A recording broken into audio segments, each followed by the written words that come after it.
A paz do Senhor, tudo bem? Como é que você está? Espero que bem.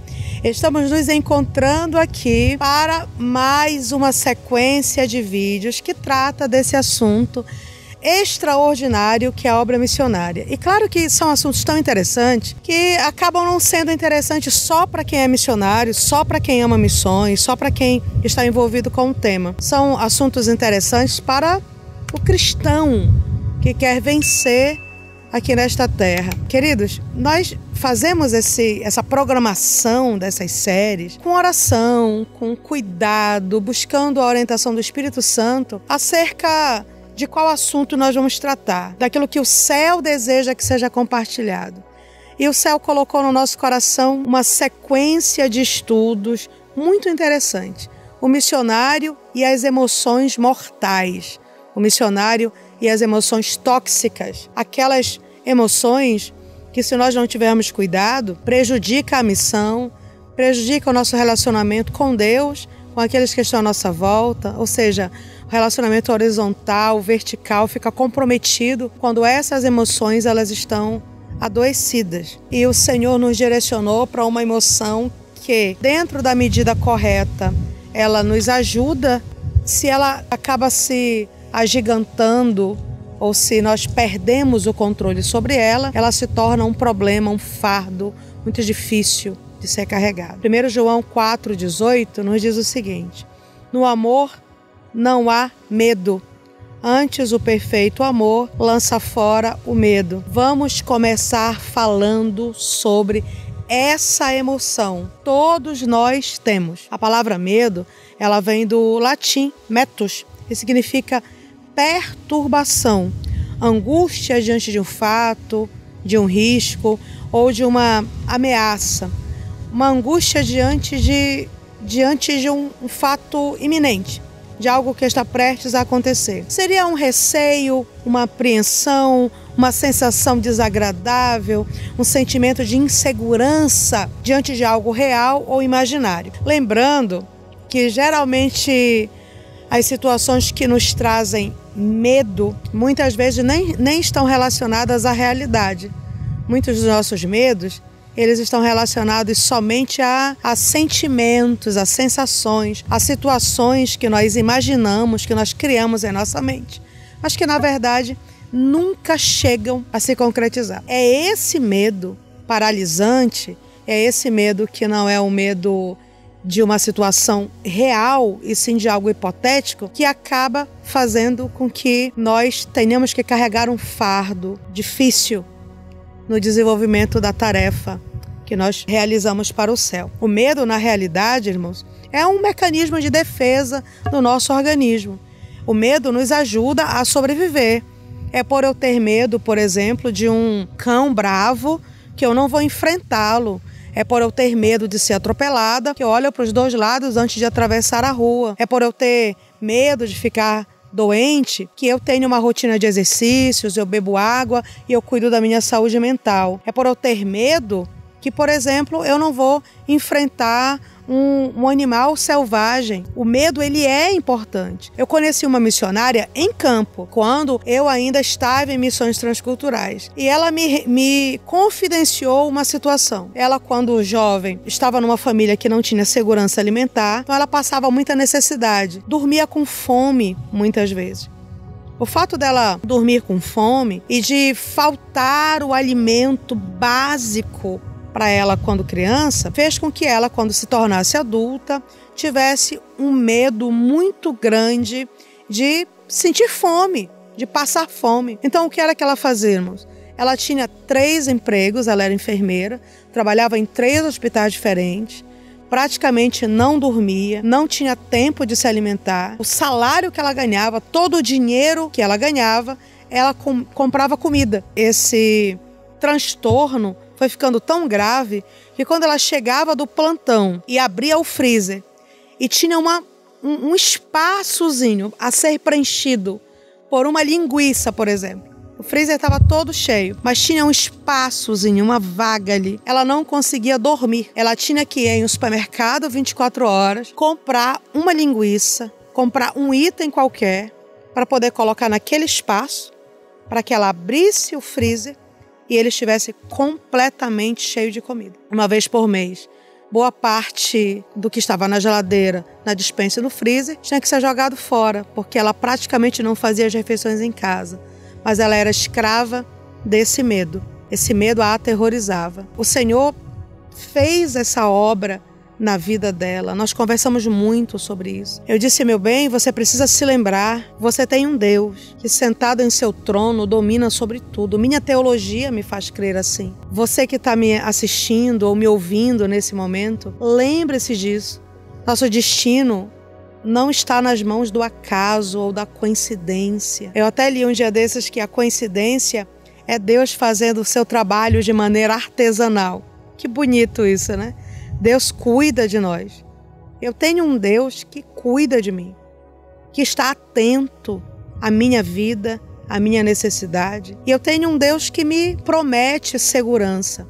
Eu tenho um Deus que me promete paz. Eu tenho um Deus que me garante provisão. Eu tenho um Deus que é meu refúgio, é minha glória, é meu lugar seguro, meu escudo, é minha alegria. Ele é tudo que sou, que tenho. A minha teologia me faz olhar para esse Deus e descansar em segurança, sabendo que meus dias estão escritos. Eu estou sendo cuidada nesse exato momento. Os olhos do meu Senhor estão sobre mim. E ao conversar com ela sobre isso, eu a relembrei que o céu tem um trono ocupado e quem ocupa esse trono é um pai. Ele é cuidadoso, é generoso. Então, realmente, não há por que nós andarmos desesperados ou amedrontados por situações que, na maioria das vezes, não são reais. Conversamos com ela, fizemos um devocional por um tempo, só trabalhando a confiança em Deus. A confiança. Deus cuida de mim. Eu disse a ela, meu bem, pastoreie seu coração. Nem sempre nós temos um pastor por perto, nem sempre nós temos um profeta, nem sempre nós temos um amigo, mas nós estamos sempre conosco. Então, às vezes, nós precisamos exercer essa função. E falar mesmo, em primeira pessoa. Eu pastorei o meu coração, aprendi com Davi. Davi falava consigo mesmo.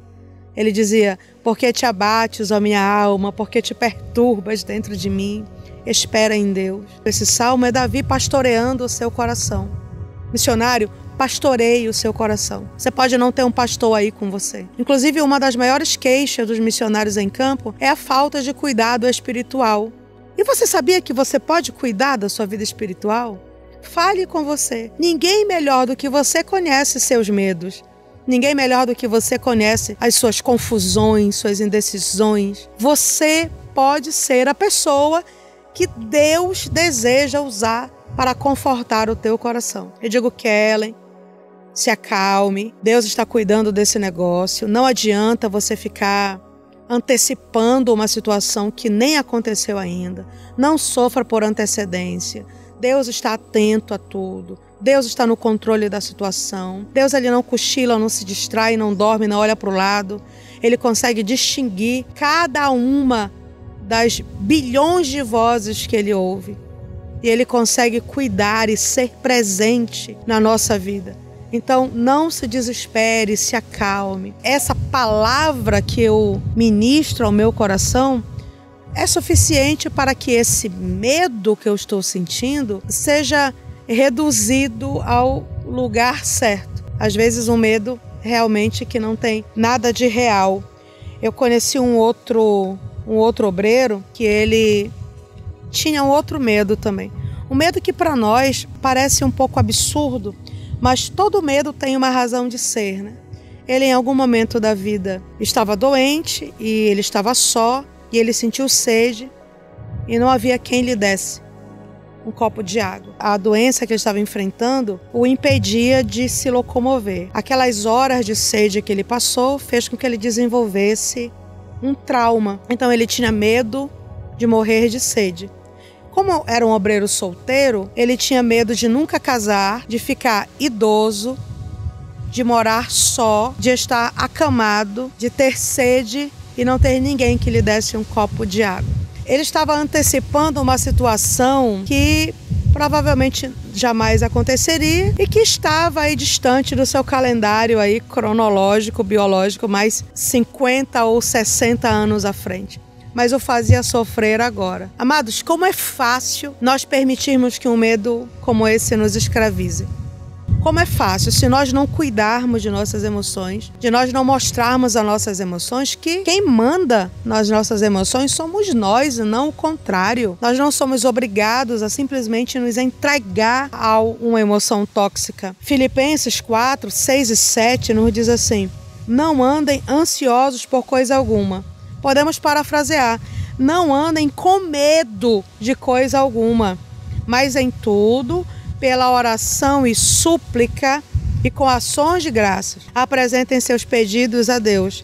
E a paz de Deus, que excede todo entendimento, guardará o coração e a mente de vocês em Cristo Jesus. Ou seja, há uma ordem para as coisas acontecerem aqui. Primeiro, não fiquem ansiosos ou com medo. Orem e supliquem. Apresente esse medo a Deus. Façam ações de graças. Agradeçam antecipadamente. Senhor, obrigado, no caso dela, porque eu sei que o Senhor que cuida das aves é o que cuida de mim. Obrigada porque eu sei que o Senhor é um Deus provedor, generoso, cuidadoso e não me permitirá passar por esta prova. Obrigada, Senhor, porque há comida no meu prato, porque há o suficiente na minha geladeira, porque a cada dia o Senhor demonstra a sua fidelidade. No caso dele, tinha ou tem esse medo de morrer de sede. Senhor, obrigado, porque Tu és o Deus que supre minha necessidade. Tu és uma fonte e dela eu posso beber. Obrigado porque eu tenho água disponível para mim e eu não padecerei desse mal. Eu não morrerei de sede.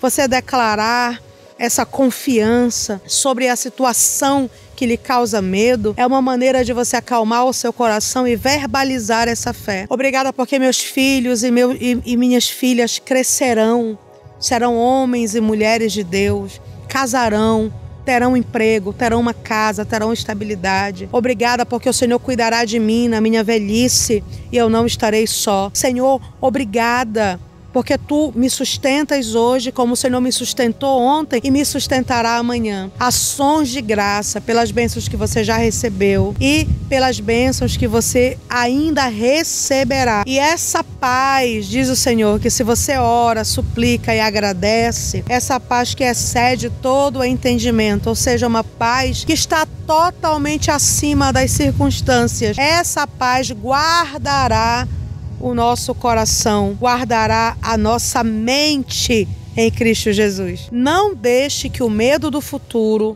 te paralise. Não deixe que o medo do fracasso te paralise. Fizemos aqui uma relaçãozinha de alguns medos que os missionários enfrentam. Eu mesma já enfrentei vários deles. O medo de aceitar o chamado. Por isso que tem muita gente que passa tanto tempo procrastinando, né? Um dia, quem sabe, no futuro, depois que o Senhor me curar da coluna, depois que minha filha casar, depois que meu filho arrumar um emprego, depois que eu me aposentar. E você fica sempre adiando para uma circunstância em que você esteja mais preparado, mais tranquilo, mais seguro. E talvez esse dia nem chegue. A hora de dizer sim é agora. O medo de não suportar a saudade. A saudade existe, eu não vou negar. A saudade é difícil. Você sentir saudade sabendo que você é a pessoa certa, no lugar certo, no tempo certo, e que tua família é alcançada pelas bênçãos da obediência, faz toda a diferença. Medo de não conseguir se adaptar a uma nova cultura. Isso aqui, amados, é preparo para uma missão transcultural. É você entender que você não é melhor, você não é superior, você não é o grande pai branco que chegou e tem todas as respostas. A comunidade não é inferior a você. Você chega com respeito, com amor, aquelas pessoas que já estão ali naquele estilo de vida há muitos séculos. É necessário que o missionário respeite a cultura. Medo de não ter estabilidade financeira. E isso aqui vai muito também da falta de planejamento do missionário, de organização do missionário. Nós precisamos divulgar a missão. O diabo não perde tempo divulgando as ações do inferno. Então não guarde para você. Use as redes sociais ao seu favor. Tem muita gente boa aí que gostaria de investir em missões, mas não investem porque não estão conhecendo missionários que de fato estão trabalhando. Então seja uma opção, divulgue sem fazer o marketing da miséria, mas torne conhecido o trabalho que você está enfrentando. Medo de não se dar bem com o parceiro de campo, isso acontece, as pessoas são diferentes e aqui nós temos que trabalhar com amabilidade, com cordialidade, com gentileza, semeando sempre, porque quem semeia, colhe. Isso é verdade tanto para o bem quanto para o mal. Medo de não conquistar o povo, esse é o medo real. Eu enfrentei esse medo, eu tinha medo de não falar a coisa certa, de não me relacionar com as pessoas certas na comunidade, de não me comportar da maneira que a comunidade esperava. Mas a partir do momento que você realiza essa função, essa missão com amor, com sensibilidade, com cuidado, você acaba derrubando essa barreira. Se as pessoas percebem que você as ama de fato, elas se aproximam de você, logo logo as alianças certas estarão sendo formadas. Medo do perigo e da morte, olha, ninguém morre antes do tempo. A gente morre na hora certa. Eu acredito assim. O inferno não tem o poder de decidir quem vive e quem morre. Se nós somos servos de Deus, realizando a tarefa de Deus no lugar que Deus determinou, então nós descansamos o nosso coração, porque a hora que a morte tiver que chegar, ela chegará. E ela chegará não para ser um fardo, uma dor, um momento de desespero, mas ela chega para coroar todo o esforço que foi realizado em prol do trabalho de Deus. Aliás, o missionário, ele não deve realmente ter medo da morte. Eu lembro que quando eu fui trabalhar com os Colinas e Caxinauás, o pastor me disse: eu não quero que você vá, você pode morrer. E eu lembro de ter respondido para ele, chorando inclusive. Eu disse: pastor, se vivo, para meu Cristo vivo. Se morro, para meu Cristo morro. E quer viva, quer morra, eu sou do meu amado e o meu amado é meu.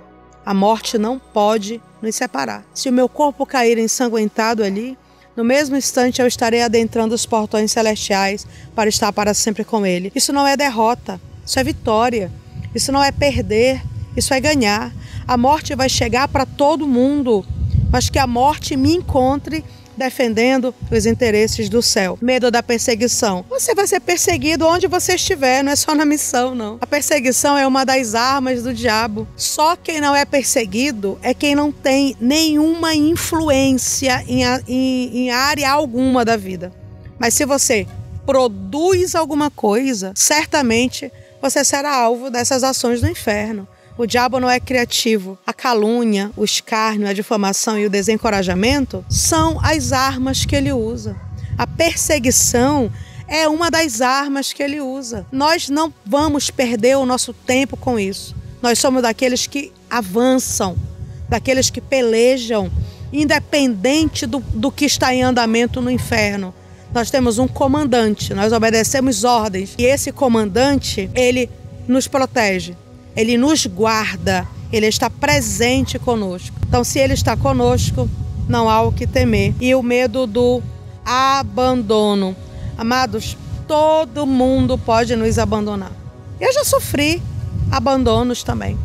Já fui abandonada por pessoas que eu investi muito no relacionamento. Acontece. O que a gente precisa entender é que alguns relacionamentos na nossa vida, eles são por um tempo, alguns relacionamentos são por muito tempo e alguns bem poucos por todo o tempo. Independente do período que nós estivermos nesses relacionamentos, que nós tivermos essas alianças com companheiros de campo, com colegas, com pastores, com amigos, nós vamos fazer o melhor possível, entendendo que eles podem permanecer ou não e está tudo bem. Se alguma aliança for rompida, depois Deus nos traz uma outra aliança. Mas, na verdade, a nossa segurança da presença, ela deve estar em Cristo. Ele nunca nos abandona. Que a confiança em Deus, ela é maior, ela deve ser maior, apesar das situações de insegurança e de instabilidade que nós enfrentamos. Nós somos movidos pela fé. Missionário, qual é o teu medo? Fala para esse medo quem é o teu Deus e avança.